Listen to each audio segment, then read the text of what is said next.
Olá, meus irmãos, graça e paz seja convosco. Irmãos, vamos fazer a lição de quarta e quinta. Ontem eu não consegui fazer, tive que fazer uns exames e foi um dia puxado. Mas hoje, de forma especial, queremos tratar sobre o tema chamados a estabelecer a justiça. Irmãos, Deus nos chama para ser seu representante. Deus nos convida para demonstrarmos justiça diante de uma sociedade que vive com tanta injustiça. Olhe para os nossos governantes. Olhe para aqueles que, na verdade, têm o poder de aliviar a carga de alguns. E a maneira como as coisas acontecem não é da maneira pela qual Cristo instituiu. Então, infelizmente, o número de pessoas que se importam a ser justas é um número bem pequeno. A maioria ama a injustiça. A maioria ama o satisfazer aquele que, na verdade, vai lhe trazer benefício. Mas ninguém está, de fato, se preocupando com o que o outro pessoa está sentindo. O princípio de Miqueias 5, verso 8, ele é muito claro. Deus pede para a gente amar a justiça, praticar a misericórdia e andar humildemente com Deus. Praticar a misericórdia e amar a justiça. Então, assim, esses princípios são chamados para a gente levar em consideração. E isso não era só uma prerrogativa do Antigo Testamento. Olha o que Jesus falou aqui no texto de Mateus 23 a 30. Olha o que ele fala ali diante dessa situação. Jesus pede para com que os escribas e fariseus praticassem três coisas. Ele fala para com que ele fosse justo, misericordioso e professasse a fé. Ele fala assim: vocês devolvem o dízimo da hortelã, do cominho e do guento, ou unguento. O que é que isso tinha a ver, irmãos? Isso eram coisas pequenas que ele fazia uma grande importância em devolver o dízimo, demonstrando assim uma fidelidade baseada em práticas que eles instituíram. Aí ele disse: tudo bem, vocês devem dizimar essas coisas, mas não devem deixar de ser misericordioso, justo e praticar a fé. Eu pensei assim: quando Jesus fala essa expressão, vocês não devem negligenciar a misericórdia, a justiça e a fé, eu pensei assim: bem, a misericórdia é algo que eles não tinham. Só para você ter uma ideia, naquela parábola do bom pastor, quando se conclui ela, tanto na parábola do bom pastor quanto na dracma perdida, Jesus conclui dizendo assim: haverá mais alegria no céu por um pecador que se arrepende.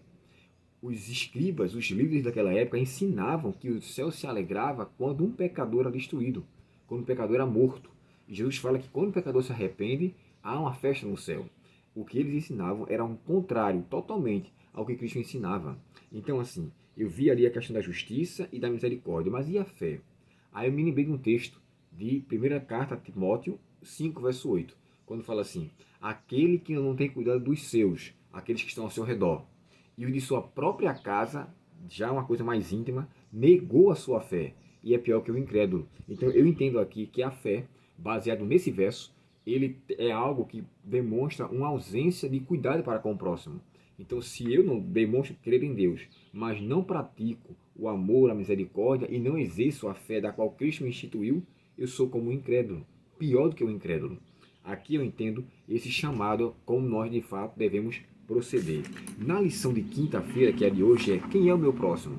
Irmãos, essa história, eu quero deixar muito claro, isso aqui é uma história com H na frente, não uma história, simplesmente uma ficção, uma lenda ou uma parábola que só serviu para trazer uma mensagem. Não. Dois livros que eu queria citar para vocês. Primeiro, Parábola de Jesus, no capítulo 27, e o outro é O Desejado de Todas as Nações, no capítulo 54. Ambos falam sobre a parábola do bom samaritano e ambos descrevem com clareza que aquilo foi uma história. A parábola de Jesus dá uma certa definição, dizendo assim: quando aquilo aconteceu, eles se lembravam, os que estavam presentes, dessa história que tinha ocorrido recentemente. Já o livro chamado O Desejado de Todas as Nações é dito assim: tanto o levita quanto o sacerdote estavam ali presentes. E me chama a atenção, quem era o próximo ali? O próximo, irmãos, é aquele que precisa da minha ajuda. O próximo é aquele que está em uma situação adversa da qual eu posso ajudá-lo. Então, assim, quem foi o próximo ali foi o bom samaritano. E não foi o sacerdote nem o levita, que ambos passaram de largo. E ele sabia que se fosse ele no lugar de um judeu, com certeza um judeu iria discriminá-lo. Sabe, irmãos, eu acho muito interessante a maneira didática, linda de Jesus ensinar as coisas. Ele sempre mostra que aqueles que são inválidos aos olhos dos homens têm diante de Deus um grande galardão, um grande recebimento. É assim que de fato devemos proceder. E olha, quando Jesus fala assim, quem você acha que foi o próximo dele? Aí ele responde, aquele que ajuda em misericórdia. Não quis nem dizer que era samaritano, até para proferir o nome samaritano, para ele era uma dificuldade enorme.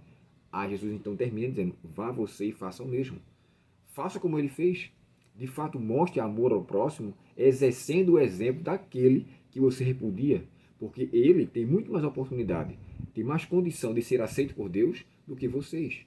Sabe, Jesus elogiou a fé da Serofenícia, do centurião romano.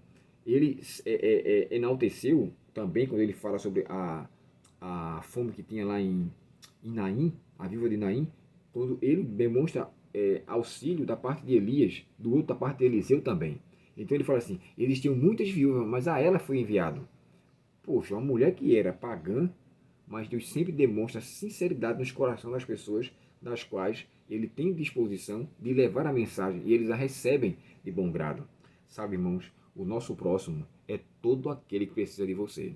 E você sabe quais são eles. Não precisa você escolher uma pessoa para você fazer o bem a ela. Faça o bem a quem está precisando. E assim vocês demonstrarão que são os discípulos de Cristo. Está lá no livro de João, capítulo 16, versos 34 e 35. Então, assim, se é para nós sermos conhecidos diante de Deus, que pratiquemos o amor, que amemos a justiça e que andemos com humildade diante do nosso Deus. Vamos orar? Querido Pai Celestial, te agradecemos, Senhor, pela Tua palavra e pela certeza do Teu cuidado. Ó Deus, ajuda-nos a sermos pessoas que atendam o chamado para sermos justos. Ajuda-nos, ó Pai, a sermos bondosos como foi o samaritano.